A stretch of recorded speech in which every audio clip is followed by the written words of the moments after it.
Con su permiso, presidente. El viernes pasado nos pidió el señor presidente que hiciéramos un informe de Pemex de cómo iba la empresa y que también señaláramos cómo se estaba combatiendo la corrupción en Petróleos Mexicanos. Y dimos a conocer una serie de empresas que habían incurrido en corrupción y cómo las habíamos combatido y recuperado los recursos. Uno de esos casos fue el de la señora María Amparo Casar, porque ella ha venido cobrando desde hace más de 20 años una pensión derivada del fallecimiento de su esposo, que era empleado de Pemex, pero que murió por haberse privado de la vida. La muerte de un trabajador en Petróleos Mexicanos conlleva toda una serie de prestaciones en el entendido de que fue en funciones y que fue un accidente. Es decir, procede el pago del seguro, procede la pensión si hay un accidente.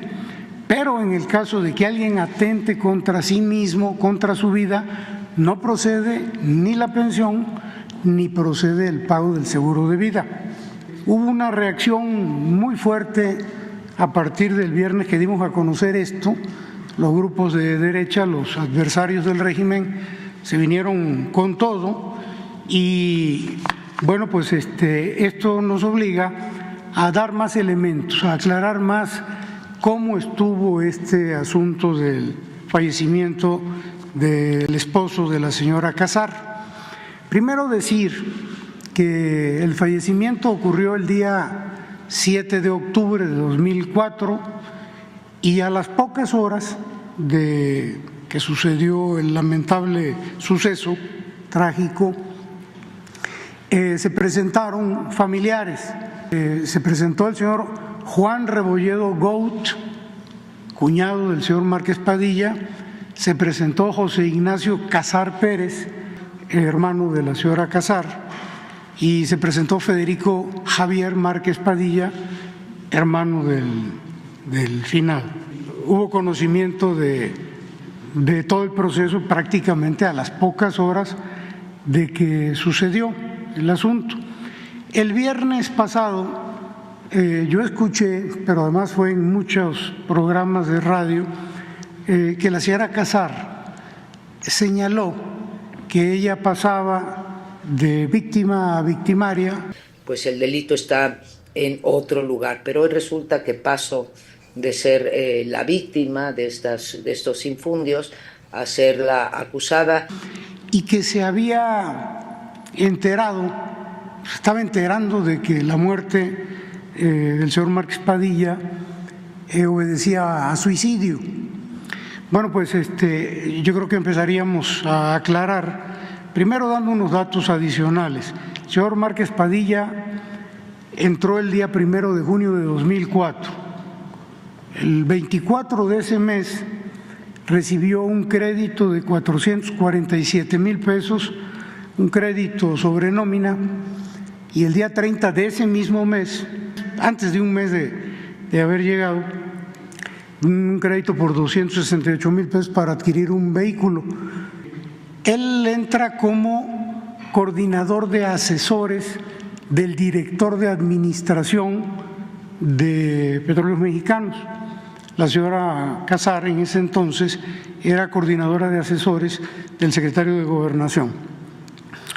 Prácticamente al día siguiente del fallecimiento, el fallecimiento fue el día 7 de octubre, el día 8 de octubre, el agente del Ministerio Público hace un peritaje donde señala suicidio. La investigación se abre por homicidio, pero ya al día siguiente ya hay evidencias del perito de que se pudo haber tratado de un suicidio. Esto da pie a una investigación que se lleva aproximadamente 4 o 5 meses. Esto ocurre el 7 de octubre y en febrero ya la Fiscalía da a conocer donde no hay homicidio, sino que lo que ocurrió, nadie privó de la vida al señor el señor se quitó la vida 5 meses después. Pero es importante decir que la señora Casar, el día 15 de octubre, el día 7 fallece su esposo, el día 15 de octubre ya solicita la pensión y el pago del seguro. Y una cosa curiosa o poco usual, Petróleos Mexicanos, los funcionarios de aquella época, no Petróleos Mexicanos, como dice el presidente, pues no tiene la culpa Petróleos Mexicanos, los funcionarios le pagan el primer cheque de pensión ese mismo mes, el día 29 de octubre. Fue algo muy rápido, ahí es el 7 de octubre y el 29 ya ella recibe el primer pago de pensión, y el 19 de noviembre, un mes, 10 días después, recibe el pago del seguro. ¿A cuánto ascienden estas cantidades? Bueno, en el caso de las pensiones, hasta la fecha en que se cortaron, que fue en febrero de este año, 31 millones de pesos por pensión, a razón de 125,000 pesos mensuales, y el seguro a razón de 17,600,000 pesos que recibió la señora Casar, sin que se esperara al cierre de la averiguación, que era lo que tendrían que haber hecho en Petróleos Mexicanos los funcionarios anteriores, esperar a que se cerrara el expediente para que quedara claro las causas de la muerte, sobre todo después de que el perito al día siguiente ya tenía evidencias de un posible suicidio. Bueno, no fue así.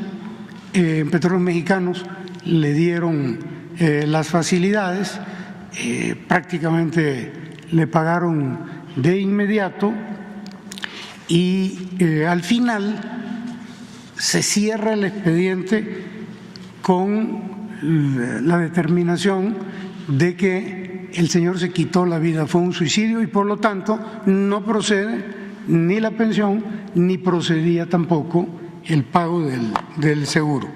Hablé para pedir asesoría legal de qué hacía con la suspensión del pago de la pensión, pues me dijeron que se iniciaría de inmediato un juicio para que se me restituyera la pensión, porque, como te digo, es imprescriptible la pensión de viudez, y pues que se trataría de un amparo, primero con efectos suspensivos, un amparo provisional con efectos suspensivos y después un amparo ya definitivo.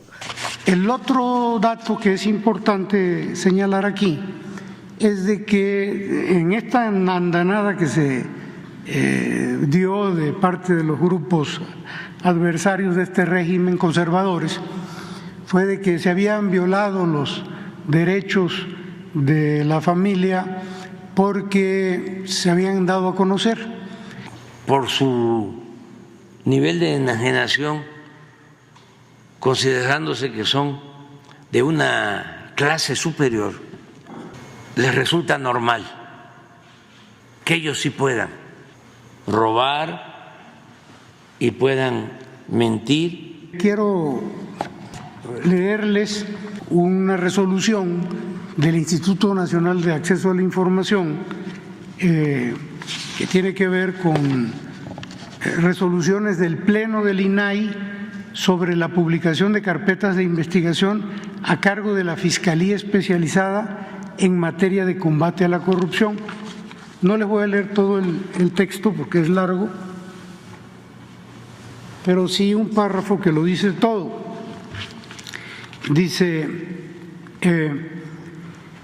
no obstante, la mayoría del Pleno del INAI resuelve revocar la clasificación de la información con fundamento en el artículo 112, fracción 2 de la Ley de Acceso a la Información Pública, y entre paréntesis dice, no puede reservarse información relacionada con actos de corrupción, se cierra el paréntesis, porque de acuerdo con información periodística o declaraciones de autoridades distintas a la ministerial, los asuntos se relacionan con actos de corrupción.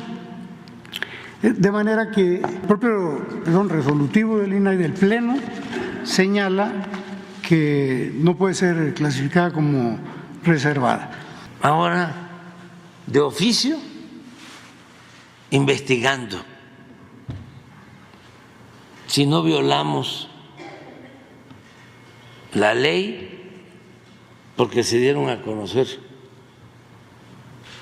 pruebas que tienen que ver con datos personales. En vez de meterse al fondo, si hubo o no hubo corrupción, si hay o no hay corrupción, recurren al Instituto de la Transparencia, que es hechura de ellos, para decir se violó la privacidad, como si es válida la corrupción siempre y cuando se mantenga en secreto. El Instituto de la Transparencia, que nos cuesta a los mexicanos 1.000 millones de pesos al año, al servicio de ellos. ¿Por qué consideramos esto un acto de corrupción? Porque siendo suicidio se le dio trato de accidente. Y ese es el resolutivo que señala el cierre de la averiguación de la Fiscalía. En la carpeta de cierre, en la parte final, ya cuando cierran y dicen que fue suicidio, hacen un señalamiento de que hay que enviarle copia de la investigación, del cierre de la carpeta en sobre cerrado al señor Juan Rebolledo Gaut, de manera que los familiares estaban enterados de qué fue lo que pasó, qué fue lo que resolvió la Fiscalía. Entonces, pues eso de que no se enteró, pues de acuerdo con los documentos que nosotros tenemos, pues no es posible. Y pues yo creo que estos datos que le estamos aportando pues van a dar un poquito más de claridad en cuanto a lo que ocurrió, lo que dijimos el día viernes pasado. Señor presidente.